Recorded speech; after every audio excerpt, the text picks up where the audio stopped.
김영입니다.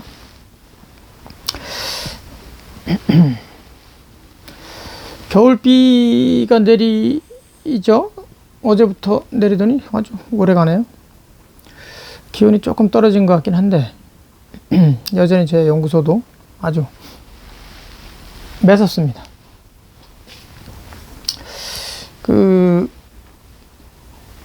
우리 사람들이 살아가기 시작한 것은 참 오래됐죠. 오래됐는데 아주 오래전 선사시대 만 해도 조직이 있었을까요? 조직? 이렇게야 가정을 이루고 사는 조직? 그 정도가 되지 않았을까요? 거의 풀 뜯어먹고 짐승 잡아먹고 정착해서 사는 문화가 아니었으니까 굳이 조직이라고 할 이유가 없었겠죠. 그러다가 이제 어떤 풀이 독초고 어떤 풀이 약초다 라는 것을 이제 알게 되고, 그리고 그 식물을 재배하게 되고, 그러면서 정착 생활을 하게 되고 이제 자연스럽게 조직이 형성되죠. 이런 조직 저런 조직이 이제 생기고 부족이 생기고 그러다 보면 이른바 이제 나라가 되는 거죠.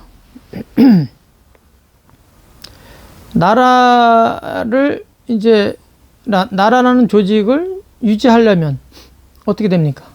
유지하는데 필요한 자원이 필요하죠. 이른바 요즘에 말하는 공무원이 이제 그런 존재죠. 그 조직을 발전 정도는 아니더라도 그냥 요즘은 발전 논리가 하도 강하니까 그냥 발전한다 이렇게 얘기를 하는데, 어떻게 보면 발전이라기보다는 보수죠. 보수. 걔야 우리가 발전한다고 아무리 해봐야 우리가 조선주에 공부한 사람들 좀 400~500년 전에 공부한 거 보면 지금보다도 훨씬 더 고등화된 것 같은 논리가 훨씬 더 아주 율곡의 논리를 보면 아주 치밀하기 짝이 없죠. 굉장히 치밀합니다. 지금도 그런 논리를 제대로 형성된 학자를 제가 본 적이 없는 것 같아요. 아직도. 여하튼 나라를 유지하고 보수하고 그렇게 이제 살아가는데, 예나 지금이나 그 나라를 유지하고 보수하고 이끌어가는 그 지도자들, 그런 자리가 좀 쉬웠나 봐요. 좀 좋았나 봐요. 혜택이 많았나 봐요. 사람이 옛날이나 지금이나 몰리는 거 보면 서로 하겠다고, 그게 뭔가 뭔가 이게 마음을 끌만한 게 없으면 서로 안 하려고 할 텐데 우리가 왜 조그마한 동호회 할 때 전혀 이로움이 없어, 그냥 수고로움만 있어, 그러면 안 하려고 그러잖아요 서로. 근데 거기에 어떤 이로움이 이제 생겨나고 뭔가 인센티브적인 게 이제 형성된다 그러면 들러붙기 시작하잖아요. 권력도 그런 것 같아요. 이게 권력자를 비롯해서 그 주변 사람들이 일반 민중들보다는 훨씬 좋은 환경, 또 좋은 대우, 예우 이런 것들을 받다 보니까 서로 이제 하겠다고 하는 것 같은데, 그러니까 이제 하겠다는 사람은 많아지고 자리는 한정되면 어떻습니까? 결국 투쟁이 이제 동반되죠. 한번 권력을 잡은 사람들은 계속 유지하려고 하는 마음이 이제 계속 들 것이고, 그 자리를 취하기 위해서 도전하는 세력들이 또 생겨나지 않겠어요? 그러다 보면 이제 자연스럽게 이념화되고 노선이 이제 경쟁 구도로 이제 바뀔 수밖에 없죠. 그렇게 되면 이제 권력 투쟁이 곧 일어나는 건데, 오늘 제가 말씀드리고자 하는 것은 권력을 가지고 있다. 계속 가지고 있을 수 있을까요? 이거 안 되죠. 말이 안 되죠. 그 이제 권력을 언젠가 잃지요. 잃었을 때 그 권력의 반대편에 있었던 사람들한테 가혹하게 이제 했다. 자기가 이제 이른바 갑의 위치에 있을 때 을에 있는 사람들, 을에 있는 입장에 있는 사람들, 그러니까 지금 말하자면 뭐 야당이죠. 그러니까 여당에 있을 때 야당 인사들을 파트너로 인정하지 않고 쥐잡듯 그냥 그 탄압으로만 일관하면 그 사람들이 나중에 권력을 잡았을 때 어떨까요? 보복을 하겠죠. 그래서 이제 그게 육아적인 이야기로 하면 이직보원이라고, 이직보원, 아주 정직하게 따져보자는 거죠. 정직하게 따져가지고 무엇이 잘못되고 무엇이 잘 됐는지, 그 잘된 것 놔두더라도 못된 것들만 모아가지고 그 원수 삼는 거죠. 그래서 이제 갚는 거예요.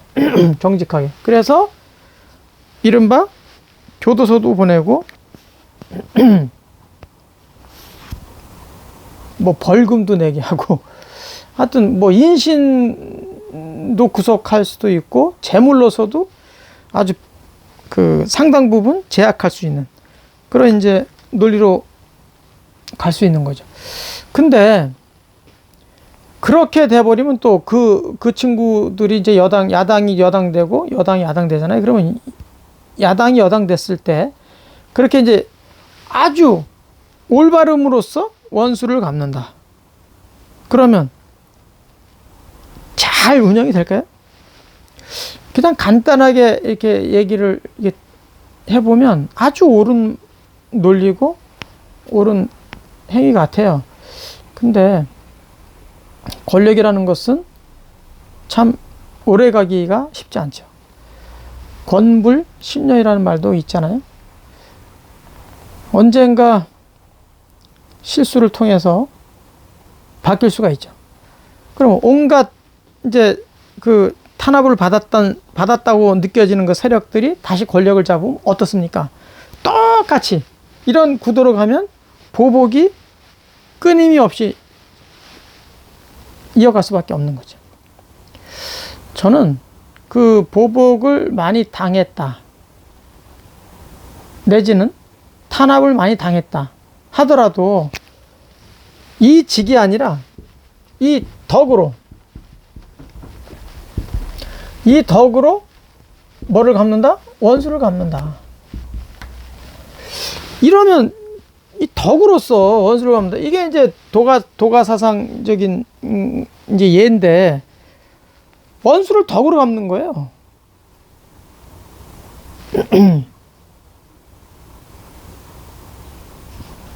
이게 더 낫지 않을까요? 이 예수는 뭐라 그랬죠? 이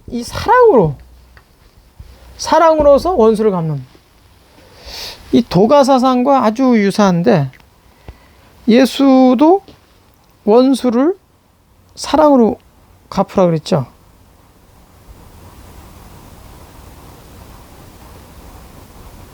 이게 이런 걸로 가지 않으면 우리는 끊임없이 그 보복의 악순환 논리가 계속 갈 수밖에 없다.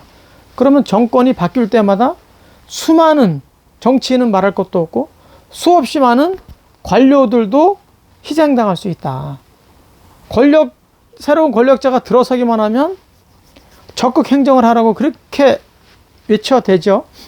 근데 바뀔 때마다 과거 정권에서 권력을 남용했다, 직무를 유기했다, 일을 안 했다고 유기했다고 처벌하고, 일을 적극적으로 하려다가 남용했다고 처벌하고, 권력에 따라서 권력자들이 누군가를 자리를 주잖아요. 그러면 그 사람들 권력자의 사람들이 돼버리잖아요.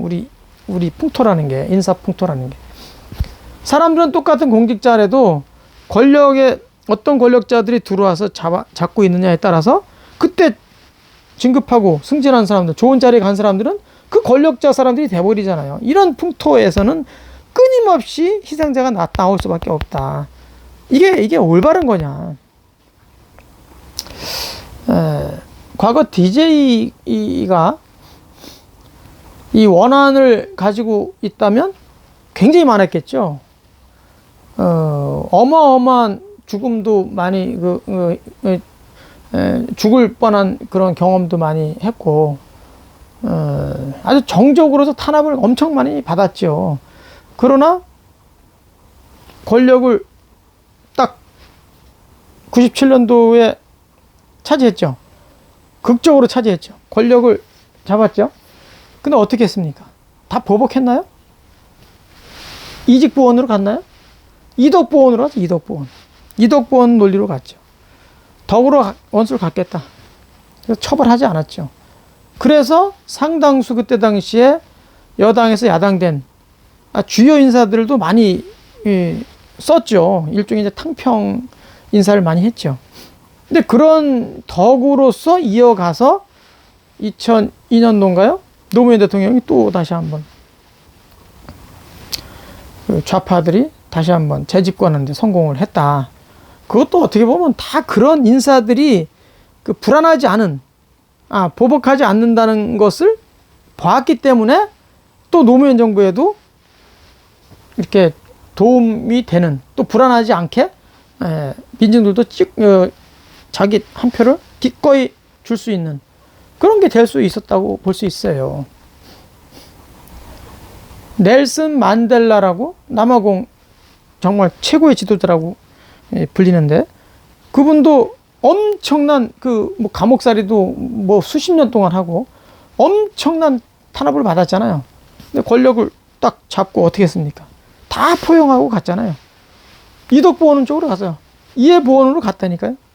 이직으로 안 갔어요. 덕으로, 사랑으로 다 이렇게 갔죠. 그래서 결국은 평화적으로 권력을 이양받고, 그리고 평화적으로 이제 발전하고 있죠.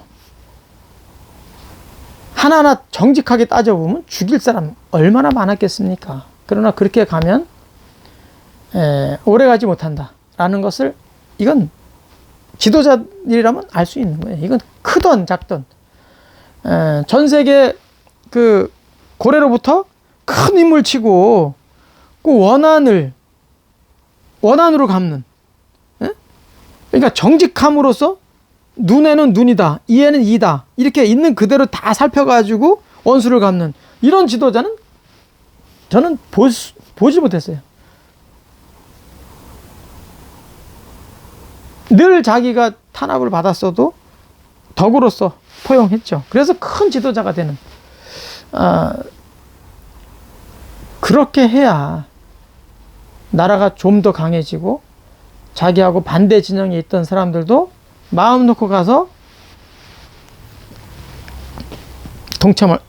정치를 잘할 수 있는, 근데 미랄이 될 수가 있다.